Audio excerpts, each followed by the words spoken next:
Chers amis, chers frères et sœurs, bonsoir. Ravi de vous retrouver pour être ensemble, passer ce moment avec vous autour de la parole de Dieu et nous laisser conduire par son esprit. Je vous invite avant d'aller plus loin de prier ensemble. Seigneur, merci pour ce temps, ce moment que tu nous donnes. C'est toujours un privilège et de pouvoir passer du temps avec toi, avec ta parole, avec ton esprit et être unis ensemble dans ce moment. Conduis-nous encore, Seigneur, et donne-nous ta sagesse, ta compréhension, et puis que nous puissions, avec l'action du Saint-Esprit dans notre vie, faire en sorte que cette parole devienne vivante, active, et que nous puissions vivre par elle et nous affermir à travers elle pour glorifier ton nom dans ce que nous faisons. Amen. Nous continuons donc notre parcours en regardant un petit peu quelques personnages de la Bible, des hommes, des femmes, des jeunes, des moins jeunes, pour voir comment Dieu nous parle à travers leurs histoires. Parce que Dieu a des conseils à nous donner, quel que soit notre âge, quelle que soit notre situation. Dieu veut nous apprendre quelque chose et il veut nous accompagner et nous donner des conseils sages. La semaine dernière, nous avions examiné la triste histoire, je pourrais dire, d'un homme qui a été contraint de quitter son travail. Ce n'était pas son choix, premier. Il s'appelait Samuel. Et après une vie entière passée au service de Dieu et puis du peuple d'Israël, en tant que juge, sa vie a été radicalement changée parce qu'on lui a demandé d'arrêter. Samuel était un juge, un bon juge, honnête aussi pour Israël, mais il a dû faire face aussi à de nombreux changements, entre autres ce changement dans sa vie lorsqu'Israël a voulu qu'il arrête d'être juge pour avoir un roi à sa place. Comme Samuel, nous pouvons aussi trouver difficile de renoncer au pouvoir ou de quitter ou de cesser une activité que nous aimons, dans laquelle nous sommes investis vraiment. Mais certaines personnes se demandent même si leur vie a un sens après un grand changement. Donc cela peut arriver à tout moment, c'est ce que nous avons vu à travers l'histoire de Samuel. Changement d'emploi, changement de lieu, changement dans le service, changement dans la situation familiale, mais quel que soit ce changement, Dieu veut nous guider à travers ces différents moments de notre vie, parce que Dieu a un plan pour ces différents changements qui surviennent dans notre existence, et il veut nous accompagner. Samuel a accompli, lui, sa tâche avec honnêteté durant toute sa vie.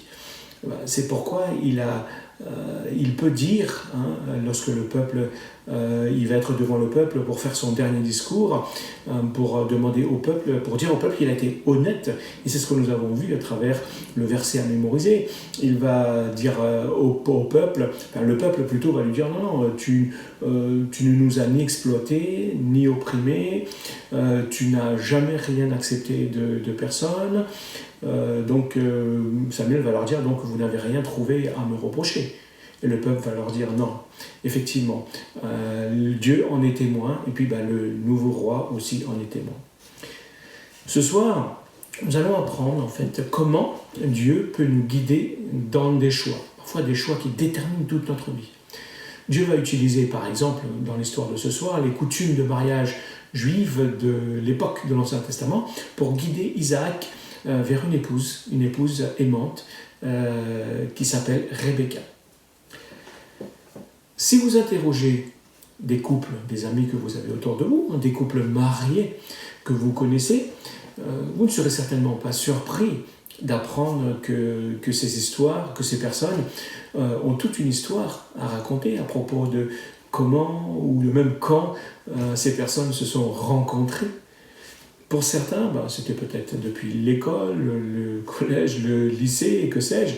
Pour d'autres, c'est peut-être leurs parents qui étaient amis et se sont rencontrés. Mais certains jeunes se sont certainement aussi rencontrés dans des rassemblements spécifiquement pour les jeunes. Mais chacun a sa propre histoire. Comment donc Dieu nous aide à trouver la personne qui nous convient dans le choix d'un époux ou d'une épouse. Ça, c'est l'histoire de ce soir. Donc, l'histoire d'Isaac et de Rebecca va nous donner quelques enseignements, mais c'est aussi valable pour des choix stratégiques dans notre vie. Cette histoire est racontée dans le chapitre 24 de la Genèse. C'est un très long chapitre.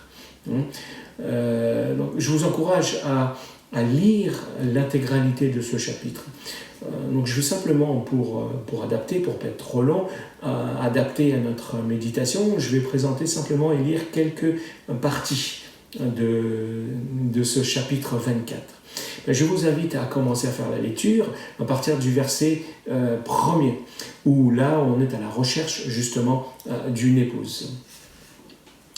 Abraham était un vieillard âgé. L'Éternel l'avait béni en toutes choses. Il a dit à son serviteur, le plus ancien qui administrait tous ses biens, « Place ta main sous ma cuisse et jure-moi par l'Éternel, le Dieu du ciel et le Dieu de la terre, que tu ne prendras pas pour mon fils une femme parmi les filles des Cananéens, au milieu desquelles j'habite, mais que tu iras dans mon pays, au sein de ma parenté, prendre une femme pour mon fils Isaac. » On passe au verset 9. Alors le serviteur mit sa main sur la cuisse d'Abraham, son maître, et lui jura d'exécuter ses ordres. Par la suite, il prit 10 chameaux de son maître et partit en emportant toutes sortes de biens excellents appartenant à son maître. Il prit la direction de la haute Mésopotamie, du côté de la ville où habitait Nahor. Arrivé là-bas, il fit s'agenouiller les chameaux près d'un puits, à l'extérieur de la ville. C'était le soir, au moment où les femmes sortent puiser de l'eau. Alors il pria l'Éternel, « Éternel Dieu d'Abraham mon maître, veuille témoigner ta bonté à mon maître en me faisant rencontrer aujourd'hui celle que je cherche. Voici, je me tiens près de la source, et les filles des habitants de la ville vont venir puiser de l'eau. Que celle à qui je dirai, s'il te plaît, penche ta cruche pour me donner à boire, et qui me répondra, bois, et je vais aussi faire boire à tes chameaux, soit celle que tu destines à ton serviteur Isaac. Ainsi, je saurai que tu témoignes de la bonté à mon maître. » Il n'avait pas encore fini de parler que Rebecca arriva, la cruche sur l'épaule. C'était la fille de Bethuel, fille de Milca et de Nahor, le frère d'Abraham. La jeune fille était très belle, elle était vierge, aucun homme ne s'était encore uni à elle. Elle descendit de la source, remplit sa cruche et remonta. Alors le serviteur courut à sa rencontre et lui dit « S'il te plaît, laisse-moi boire un peu d'eau de ta cruche. » Elle répondit « Bois, mon Seigneur. » Et elle s'empressa de descendre la cruche de son épaule pour lui donner à boire. Après quoi, elle lui dit « Je vais aussi puiser de l'eau pour tes chameaux, jusqu'à ce qu'ils aient assez bu. » Elle s'empressa de vider sa cruche dans l'abreuvoir, courut encore au puits et puisa de l'eau pour tous les chameaux. Le serviteur, étonné, l'observait sans dire un mot pour voir si oui ou non l'Éternel faisait réussir son voyage. Donc Abraham appelle son serviteur et lui demande donc d'aller chercher une femme pour son fils, donc dans la famille d'Abraham même, qui est très très loin, et Abraham va lui faire jurer donc de ramener une fille de cette famille et de ne pas emmener son fils dans un pays étranger. Donc le serviteur va s'exécuter, il va promettre à Abraham donc de ramener une femme, et il va prendre quelques biens, des chameaux et puis un peu des biens, de la richesse d'Abraham pour y aller. Donc il faut se rappeler que la femme d'Abraham, Sarah, elle était morte à l'âge de 127 ans. Et Abraham, lui, il avait 10 ans de plus que sa femme. Donc Abraham avait 137 ans. C'est à ce moment-là qu'il a commencé à chercher une épouse pour son fils Isaac. Parce que Dieu avait promis une bénédiction au monde entier par l'intermédiaire de la famille d'Abraham. Dieu avait dit « Toutes les familles de la terre seraient bénies en toi, donc par tes descendants aussi. » Pour que cela puisse se réaliser, Isaac avait besoin d'une femme et puis d'une descendance et des enfants. Donc c'est pour cette raison qu'Abraham a demandé à son serviteur principal, parce qu'il en avait plusieurs, donc de retourner dans son pays natal, là où Abraham était né, où il avait grandi, même chez ses parents, chez les parents d'Abraham, pour chercher une femme pour Isaac. Parce qu'il ne voulait pas qu'Isaac prenne une femme parmi les filles du pays de Canaan, parce que ces femmes, ces habitants, n'adoraient pas le Dieu qu'Abraham adorait, c'est-à-dire le seul vrai Dieu qui s'était révélé à Abraham et qui lui avait fait des promesses. Donc Isaac, lui, n'a pas été envoyé en voyage, il est resté pas très loin de son père. Et Abraham a demandé à son serviteur donc, de ramener cette femme pour rencontrer Isaac. Le serviteur donc a pris 10 chameaux. Ça montre quand même qu'Abraham avait une grande richesse. Donc il s'est rendu dans le pays de la famille d'Abraham qui se trouve à Haran, donc pour rendre visite à Nahor, qui est le frère d'Abraham.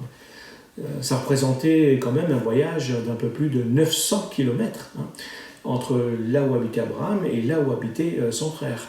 Donc le serviteur a pris tout cela, il est parti pour faire ces 900 km. Mais le serviteur aussi a demandé comment est-ce qu'il allait pouvoir trouver la famille d'Abraham et comment est-ce qu'il allait pouvoir trouver la bonne fille pour pouvoir marier avec Isaac. Donc il s'est mis d'abord à prier. C'est, semble-t-il, la première prière de la Bible où quelqu'un demande quelque chose de spécifique et de particulier à Dieu. Le serviteur d'Abraham donc, a prié pour que Dieu lui envoie une femme qui puiserait de l'eau pour lui et pour ses chameaux. Ce serait le signe pour lui.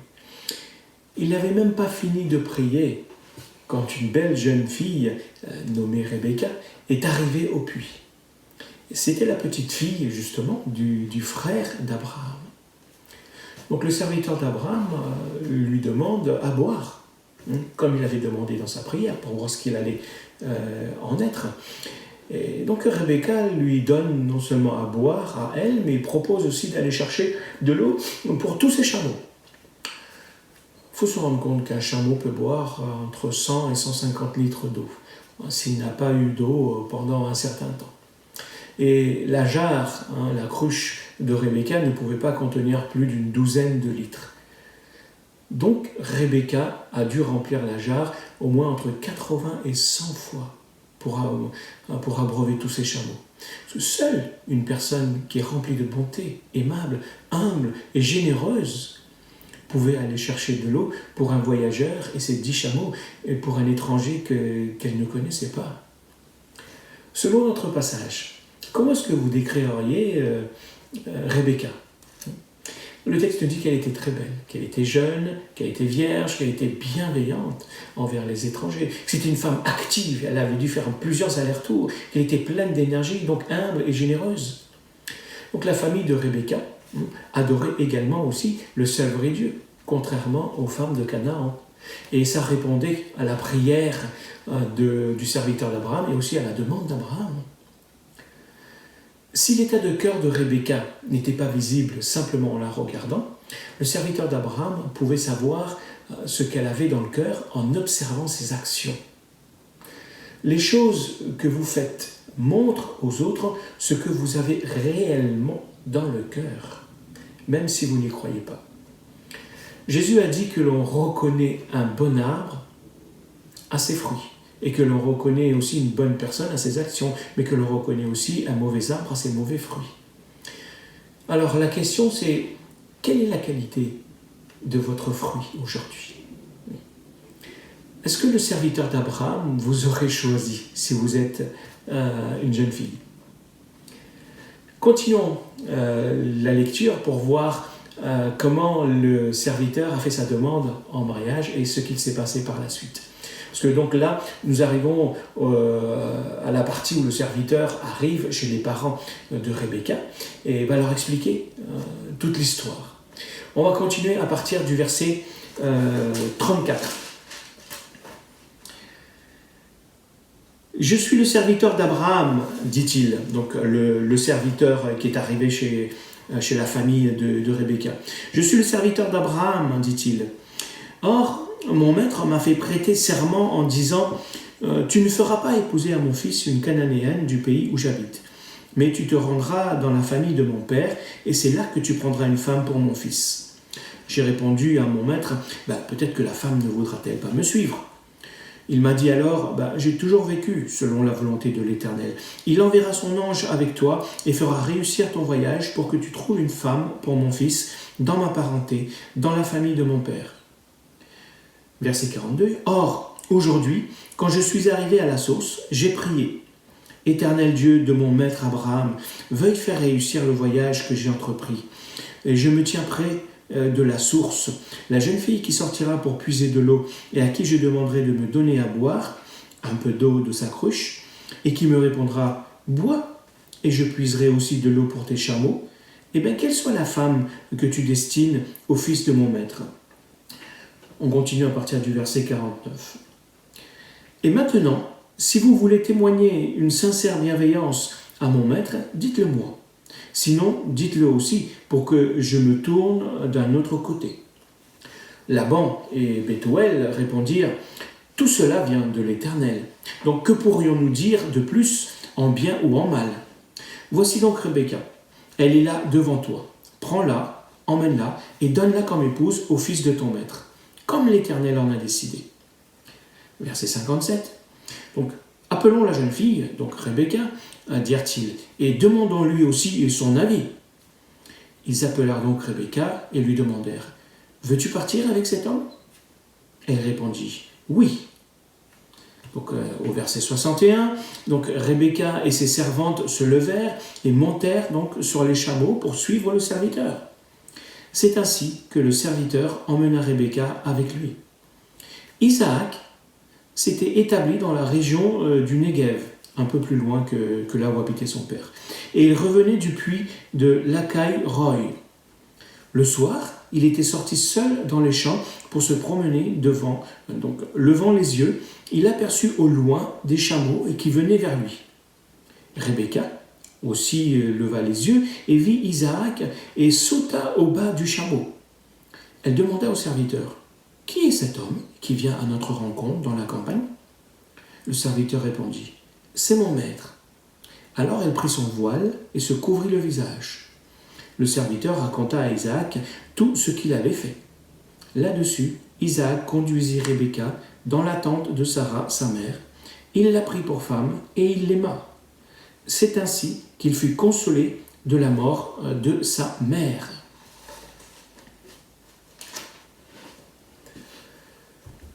Donc, le serviteur va chercher Rebecca, ses parents sont d'accord, elle aussi, ils le suivent, et lorsqu'elle arrive pas trop loin d'Isaac, Rebecca descend de son chameau pour aller rencontrer Isaac. Mais revenons un petit peu avant. Le serviteur arrive au puits, donc, et il va faire une demande à Dieu pour confirmer le choix de celle qui sera la femme d'Isaac. Rebecca, elle, sans le savoir, va agir selon la prière du serviteur d'Abraham. Et c'est comme cela que le serviteur va se rendre compte que Dieu va exaucer sa prière et que Dieu est en train de le conduire. Donc celui-ci donne ensuite un anneau et 2 bracelets en or à Rebecca pour sa bienveillance, d'avoir puisé de l'eau pour ses chameaux. Et lui dit aussi qu'il est le serviteur d'Abraham. Et donc Rebecca va le conduire chez sa famille. Et c'est là que le serviteur va raconter son histoire à la famille de Rebecca. Pendant que le serviteur raconte l'histoire, Rebecca écoute donc le serviteur d'Abraham, qui va expliquer qu'il était venu chercher une femme pour le fils de son maître. Elle va raconter comment donc ses prières ont été exaucées lorsqu'il avait rencontré Rebecca. Donc le serviteur demande donc au père et aux frères de Rebecca la permission de l'emmener pour aller se marier avec Isaac. Laban, donc, qui est le frère de Rebecca, et Bethuel, donc leur père, virent qu'effectivement les choses ont été conduites par Dieu. Et Bethuel, donc le père, accepte que Rebecca devienne la femme du fils d'Abraham, donc d'Isaac, comme le Seigneur l'avait permis et l'avait conduit. Et Rebecca, elle, contrairement à ce que l'on pense, on ne lui a pas imposé la chose, on lui a demandé son avis et son accord avant qu'elle puisse partir. Et Rebecca a dit oui. Donc le serviteur a expliqué que son maître était un homme riche, béni de Dieu. Et puis le serviteur a donné à Rebecca des bijoux en or et en argent et des vêtements très luxueux. Il donna aussi des objets précieux à son frère et à sa mère. Donc à cette époque, il était de coutume que le père du marié offre des cadeaux à la famille de la mariée. C'était comme une dot. C'était une dot. Donc il a fallu beaucoup de foi Rebecca et Isaac pour faire confiance à leurs parents et prendre cette décision de se marier. Personne n'a forcé Rebecca à épouser Isaac. Sa famille donc lui a demandé si elle voulait y aller. Et ils lui ont demandé si elle voulait rester plus longtemps avec eux avant de partir. Mais Rebecca a répondu qu'elle était prête à partir tout de suite. Elle était très impatiente. La famille de Rebecca savait donc qu'elle ne reverrait probablement jamais leur fille. À plus de 900 km, vous vous rendez compte, les voyages de ce type à l'époque n'étaient pas aussi simples. On n'entreprenait pas ces voyages tous les jours. Ils la bénissent, donc ils vont bénir leur fille au moment de son départ et vont prier pour elle, pour qu'elle ait une descendance, pour que Dieu lui accorde des enfants et même des petits-enfants.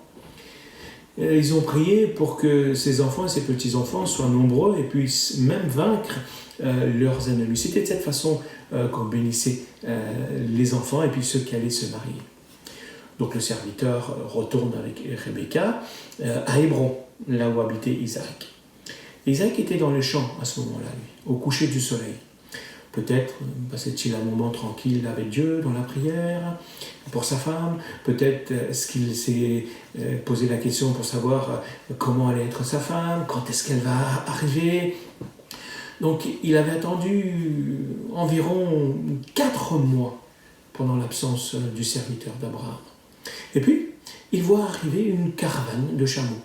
Il a très certainement lui aussi se poser la question, et peut-être que son épouse est là, arrive. Et Rebecca, elle, de son côté aussi, elle était tellement impatiente que lorsqu'elle est descendue, lorsqu'elle a vu un homme, elle est descendue de son chameau et elle a recouvert son visage d'un voile, comme c'était la coutume des femmes avant d'aller se marier. Parce qu'en général, la mariée se couvre le visage lorsqu'elle voit son époux, avant de voir son époux. Donc elle se découvre le visage seulement qu'après leur première nuit ensemble. Donc Isaac va épouser Rebecca. Mais bien qu'ils ne se soient pas rencontrés avant leur mariage, ils se sont aimés profondément. La mère d'Isaac, Sarah, était décédée quelque temps auparavant. Et la Bible dit que Rebecca a été un réconfort pour Isaac dans ce moment-là. Alors rappelez-vous, pourquoi Abraham s'est-il donné tant de mal pour essayer de trouver une femme pour Isaac à Haran, si loin? Parce qu'il ne voulait pas qu'Isaac épouse une femme cananéenne, car le peuple de Canaan n'adorait pas le seul vrai Dieu. Et ça, c'est important. Et dans quelle mesure, donc, est-il important aujourd'hui pour un chrétien, pour une chrétienne, d'épouser une personne qui adore également le seul vrai Dieu, le même Dieu? Une personne non chrétienne peut détourner facilement le chrétien ou la chrétienne de Dieu et l'éloigner de Dieu. Et c'est ce qu'Abraham ne voulait pas.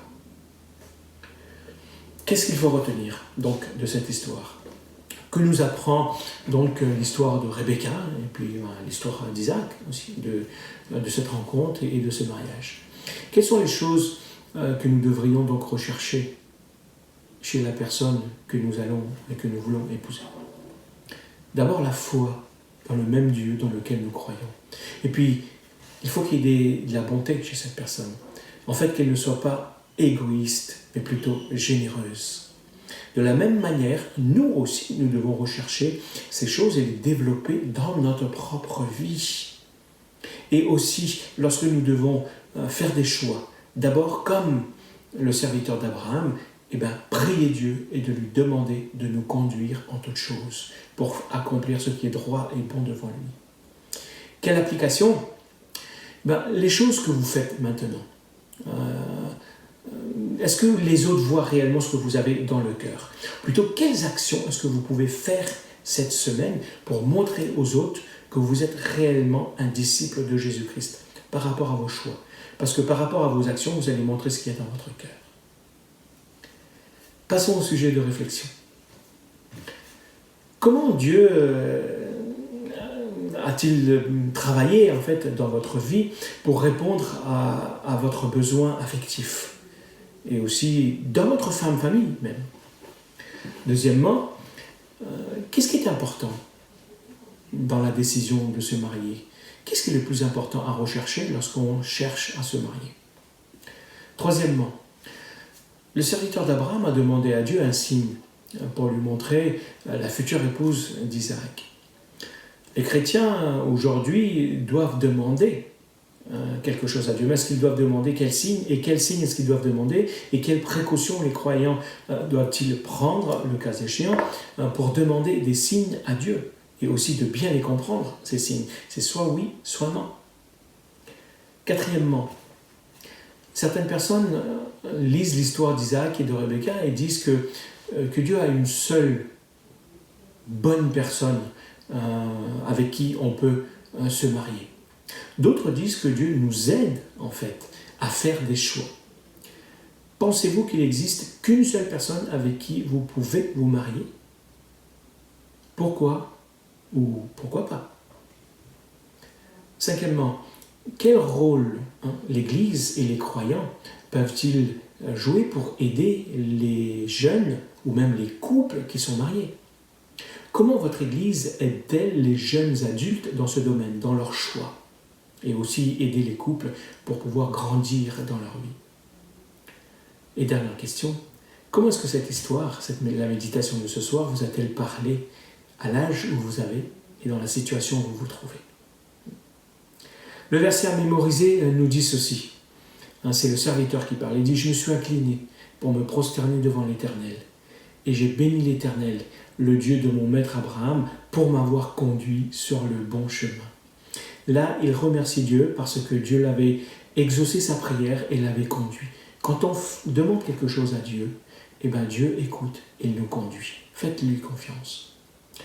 Je vous invite à prier pour terminer, prier pour les jeunes, pour qu'ils fassent l'expérience de la direction de Dieu dans leur vie, lorsqu'ils doivent rechercher un mari ou une femme, mais aussi pour chacun d'entre nous lorsque nous devons faire des choix qui vont orienter toute notre vie. Demandez à Dieu de nous conduire afin de faire le bon choix qui honore son nom. Et non pas des choix qui vont nous détourner de Dieu, mais des choix au contraire qui vont nous aider à accomplir la volonté de Dieu dans notre vie et à l'honorer. Prions ensemble. Seigneur, merci pour ta parole. Merci parce qu'elle nous montre, quel que soit notre âge, notre situation, quel que soit le pays même où nous vivons, elle nous enseigne et elle éclaire notre chemin. Seigneur, je te prie pour que les jeunes qui sont en recherche d'un époux, d'une épouse pour se marier, tu puisses les conduire, les guider, que leur cœur soit incliné pour te demander ta grâce afin que tu puisses les conduire à rechercher quelqu'un aussi qui te cherche, quelqu'un qui t'aime, quelqu'un qui te suive et quelqu'un qui soit aussi généreux de cœur, quelqu'un qui ne soit pas égoïste, mais quelqu'un qui est aimant et bienveillant l'un envers l'autre, qui puisse, Seigneur, construire sur ses bases, mais aussi pour les choix que nous faisons dans notre vie. Aide-nous d'abord à rechercher ta volonté, à te prier, à te demander vraiment de nous conduire dans les choix de vie que nous faisons afin que nous ne soyons pas détournés du chemin que tu as tracé devant chacun de nous. Merci Seigneur Jésus et que ton nom soit glorifié en toutes choses, dans toutes les circonstances dans notre vie. Amen. Que le Seigneur vous bénisse et vous conduise dans vos choix, des choix qui l'honorent et qui le bénissent. À bientôt.